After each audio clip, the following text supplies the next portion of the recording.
And here with us now to present his research is Associate Professor Dr. Henk Jonkers, Civil Engineering and Geosciences, TU Delft, the Netherlands. Obtained his PhD in marine microbiology in Groningen University in 1999 and worked with until 2006 as a research scientist at the Max Planck Institute for Marine Microbiology in Bremen, and chairs since then as Associate Professor of the Sustainability Group within the Materials and Environment section of CEG faculty of TU Delft. His current research concerns the development of innovative bio-based and sustainable construction materials, and he is the scientific advisor to the DUT spin-off company Basilisk Concrete. Professor Henk Jonkers' presentation is titled Aging and Rejuvenation, Natural Processes as Inspiration for the Development of New Materials. Welcome, Henk. Thank you very much, Leanna. Nice to be with you today. I'm really honored to be able to present my presentation today to you. We're delighted to have you with us. Shall I start my presentation? Thank you very much. I can still see the slide. Yes, I can do that. Ladies and gentlemen, I'm happy to be here today and to present some of my work to you. And actually today I would like to discuss with you a topic actually coming from a scientific perspective of the relationship between aging, rejuvenation in humans. Can I have the next slide, please? So what we see here is a picture of someone who is clearly aging. So if we see from left to right, you see a young person who is over time slowly evolving into a more aged person. Can I have the next slide, please?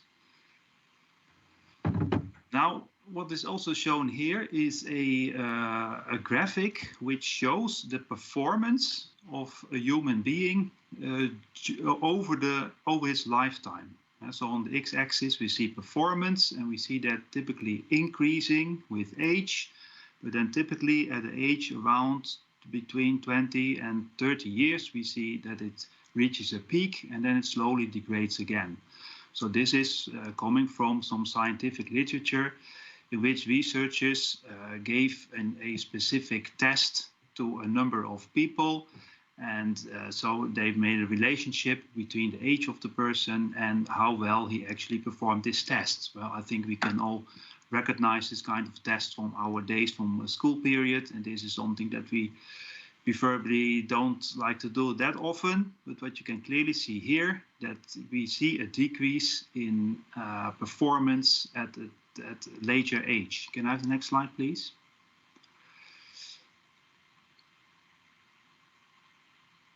Next slide, please.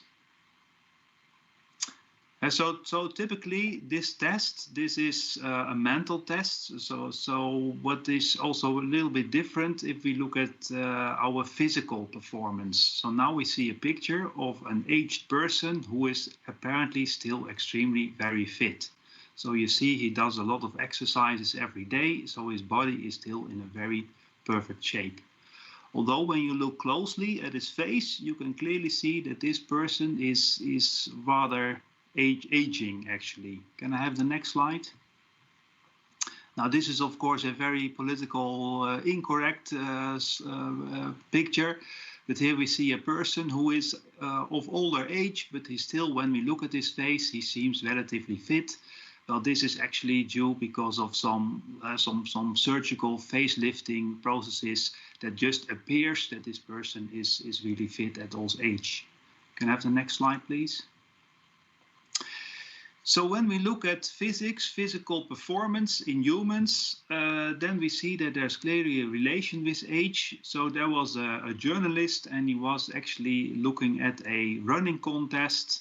And then he made this picture, and then he tried to figure out why was this specific sequence as such. And then he found out that indeed it is clearly related to age, because in this instance we see that the first person who is taking the lead was actually also the youngest one of the whole group. And nicely you can see here that with age, you see that they are lagging behind. So the oldest person is really the slowest one.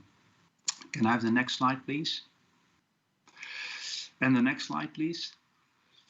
So there was a scientific publication of a group of researchers who actually were very interested in this topic. So what is the performance in humans in relationship to age? Well, they found out that, of course, performance is very limited at birth. So as a young baby, you cannot do that much. And then the performance increases to a certain maximum. But then, of course, at the moment that you die, it decreases to 0. Can I have the next slide, please? And they also found out, this is publication, that this age of maximum is different for different types of performances.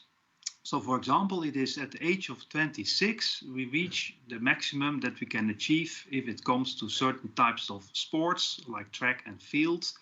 And it's even lower for swimming. So at the age of 21, we are really at best performance for swimming. And it's slightly different for, let's say, more mental sports. For example, playing chess. At that, we reach a maximum at a somewhat higher age at 31.4. Next slide, please.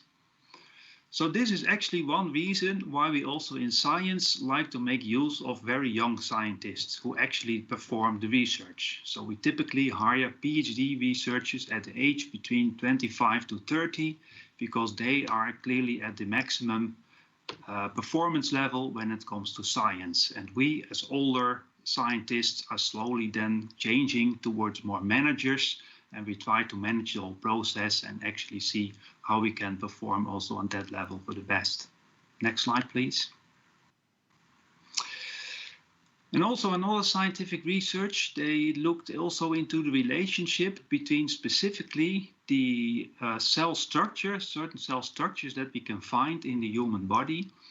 And you should know that the human body is composed of really a lot of different cells. So here we see a number of 100 trillion cells the human body is composed of. And in each cell we have a nucleus, and in the nucleus we find the genes, so the chromosomes, which shows actually the code of what are typical potential performance levels that we can reach with our human body. So interestingly enough, if we look more closely into these DNA molecules, we see that every DNA molecule is composed of a lot of different databases, 100 million databases. And when we even look more closely, we see at the tip of each chromosome arm, we see a so-called structure that's called a telomere. And this telomere is a certain length of DNA molecule that shortens with every time a cell divides. So the more people age, the shorter actually this telomere length becomes. So typically at birth, the telomere length consists of about 15,000 base pairs, but at the end of life, it is only limited to about 5,000 base pairs. Now, this is something very interesting, and scientists, particularly medical scientists, are looking into this. So what is the meaning of it? Would it indeed mean that if we are able to go the other way around, to stop this process of apparent aging, so when we can really limit the shortening of these telomeres, will it actually also mean that we will not age anymore, so that we can still perform at a very high level in most of our life? Next slide, please. An interesting phenomenon is also that what scientists also found, that is this shortening of telomere length happens actually in most of our cells in our body, except for reproductive cells. So even at old age, if we produce still reproductive cells, then in those cells, this telomere length is still very long. So like it is at the moment of birth. Next slide, please. Now, also scientists looked into biology, so they looked into nature. So can we also find examples of animals which apparently do not age? And interestingly enough, scientists then found a specific case of what's called the naked mole rat. So you see an image here. This is a rodent, so it has no fur, it has a skin, but it's completely bare. and it's living in the Horn of Africa, in South Africa. So they live in a colony, which is also showing a very complicated, complex social structure. So a typical colony is composed of about 75 to 200 individuals. Next slide, please. Now, interestingly about this specific rodent, it lives about 30 years. So 10 times longer than equal species like other types of rats. So how can it be that this specific rat lives 10 times longer? Next slide, please. What scientists also find, it's not only that it reaches a very high age, but also that the body hardly degenerates. So these animals are extremely resistant to cancer, so they hardly get any diseases. They can also reproduce until death, so until, relatively speaking, a high age. And they also keep their looks. And now you might say, from looking at the picture, I don't like this animal too much. Aesthetically, it is maybe not the nicest animal. But you cannot recognize from an individual what its age would be. So whether it is just 1 year old or whether it is 30 years old, all of them, they look the same. And also they keep their brain power, their performance level is relatively equal over their whole lifetime. So this is typically different as it is in humans. Next slide, please. And also another interesting aspect here is that we see that this is a colony of animals. So like what we also see in bees and other insects, that we have one single individual, what is called the queen. And this queen is actually the one who reproduces. And there are in this whole colony about only 3 males which also reproduce. So all the others are temporarily sterile individuals. Next slide, please. And now we look at another animal which also shows some very interesting and very high performance level. This is called the axolotl. This is a salamander that stays during its whole life at a juvenile stage. So most other species of salamanders, they undergo a certain type of metamorphosis.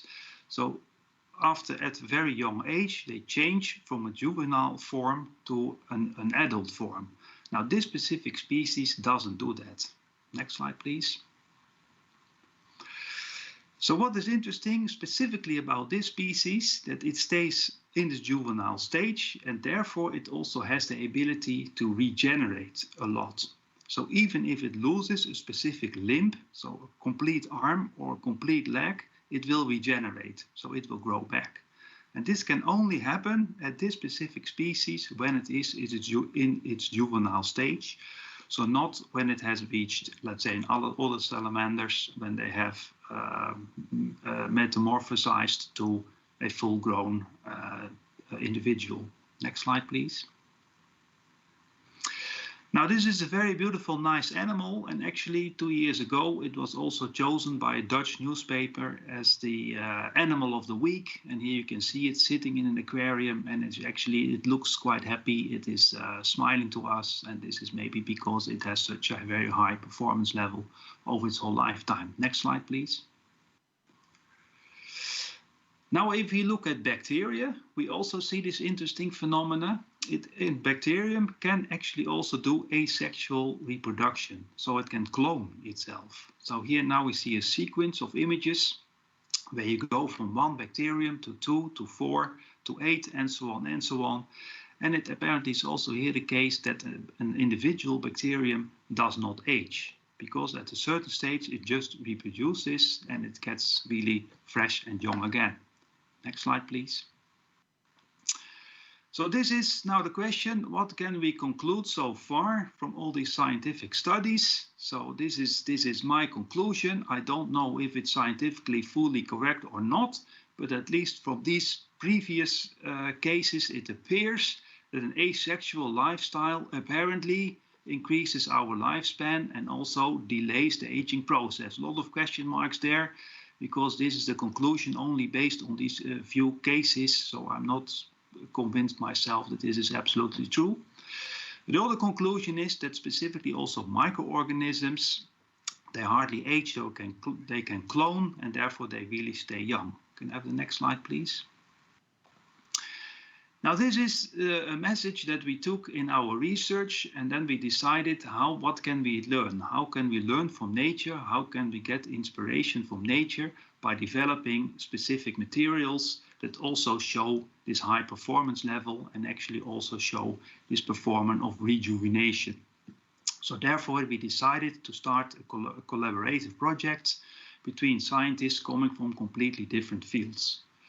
So we decided to combine the fields of biology and that of civil engineering. Now, these scientists from different fields, they usually speak a different language. So it takes usually also some time to become really interdisciplinary and really understand each other's language. Can I have the next slide, please? So therefore, at TU Delft, we started a large research program. We already started in the year of 2006. So this is about 14, 15 years ago. And we decided to learn from nature and try to develop self-healing materials. Now, this is a novel class of materials that has its specific properties. There's an inbuilt mechanism that can become activated at the moment when it is required. So when the material gets damaged, so like in the example of the axolotl, the salamander, when some performance criterion is lost, then the material can regain this lost property, so make itself self-healing. Next slide, please. So what is, then we first thought, can we implement this in concrete? Now, what is concrete? Concrete is a very nice material. It is relatively the most used building material worldwide. And you can see from these images that you can make a lot of different type of structures, buildings of it. So maybe you recognize the Millau Bridge in France, a typical viaduct, but also you maybe recognize the aula of the TU Delft. Now, what is a specific problem with concrete? That is very strong in compression, but relatively weak in tension. So if you apply tensile forces, then typically what happens, we see the formation of very, very small cracks, hairline cracks. Next slide, please. Now, what is the problem of these very small cracks? It is not so much that the strength is decreased of the material, and for that reason, we actually have steel reinforcement embedded in concrete to make sure that if we have tensile loading, that even after material cracks, that the steel takes over the tensile load capacity. But the risk is of these very small hairline cracks is that we get ingress of all kinds of aggressive substances. Can be water, can be carbon dioxide, can be other chemicals, which eventually result in the degradation of the embedded steel. Now, this is a kind of rotting process, as we can see on this picture, the corrosion of the embedded steel. Now, the problem here is that once this embedded steel is completely corroded, we lose the tensile strength of the concrete, and then we see collapse of the building. At the same time, we can also have leakage issues because of these small cracks. Water can get in, resulting in leakage of basements, underground structures, and so on and so on. Next slide, please. So here we decided to look at nature, but not only look at nature, but also to make use of nature. So we found specific microbes, bacteria, that are able to produce limestone. Now, limestone is a material that is very compatible to concrete. So here we see a few pictures of also outdoor constructions, natural constructions. So these are sandstones and limestones, which are actually agglomerates of sand and gravel, which are glued together by the activity of bacteria, which are producing these limestones, acting as a kind of glue in the material. So these microbes, we then thought, we found them and we grew them in large quantities. And together with certain nutrients, these bacteria can also produce limestone. Next slide, please. So what is positive about this metabolic process of bacteria? They consume oxygen, and by doing that, they can potentially also protect the concrete, and particularly the embedded steel in concrete, from corrosion. So if there's within the material no oxygen, then we cannot also have the process of steel corrosion. At the same time, as a byproduct, we see that during the conversion of these nutrients by the bacteria, we see production of limestone. Now, this can fill up these cracks, resulting in regain of water tightness and also less ingress of aggressive chemicals. So actually it shows resistance to degradation, to aging. So in other words, we can see this material now more or less rejuvenates. Next slide, please. Now what we do, and Jacob already mentioned this, we make medicine. We make kind of medicine for the material. So what we do, we take the bacteria in form of specific shapes, specific form, in form of spores, and together with nutrients, the food that they require, we make particles. We can do this by powder compression, or we can use certain particles like expanded clays as reservoirs for the bacteria and nutrients. They carry them, and then we use them to mix them in the concrete. Next slide, please. Now this is then what we see under the microscope. If we have a cracked self-healing concrete specimen, we see this image on the left with a crack of about 1 millimeter wide, which would typically result in a lot of leakage problems, that over time, if we keep the concrete wet, we see that the bacteria become active, start to convert these nutrients into limestone, and this limestone fills up the crack. So this is a process which takes about 2 months' time. So bacteria are relatively fast, so 2 months is not a very long time in terms of a lifetime of a concrete structure. And within 2 months, we see then full healing of such a crack. So the material really rejuvenates. Next slide, please. Now we applied this material also in practice, so it took us about 10 years to develop this medication and also test whether this medication has no negative side effects on the material. For example, we do not want to have a loss of strength or loss of aesthetics or other, let's say, performance criteria. So we applied it in different demonstrator projects, full-scale projects. So here we see a water purification tank, which is made of prefabricated concrete elements, which are now having this self-healing agent inside. Next slide, please.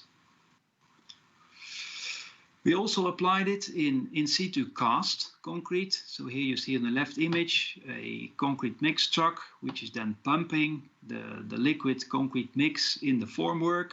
Next slide, please. And this formwork can then be taken away, and then you see the actual concrete structure appearing.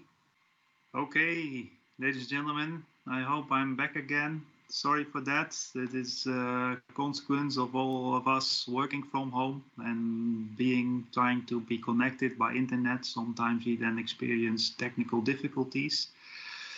So I think the connection got lost when I was explaining about the applications. So what we do is self-healing concrete, bacteria-based self-healing concrete. So we have developed this, what we call medicine, as Jacob called it, in which we have the bacteria and the nutrients and these particles we mix in the concrete mix. So with that we can make different constructions. So we can make prefab structures, but we can also make in situ cast structures. So what we now see on the screen is a picture of a product that we built just 1 year ago. You can find it in Hoogvliet, which is close to Pernis in south of the Netherlands. This is a water reservoir that was built for the harbor authorities of Rotterdam.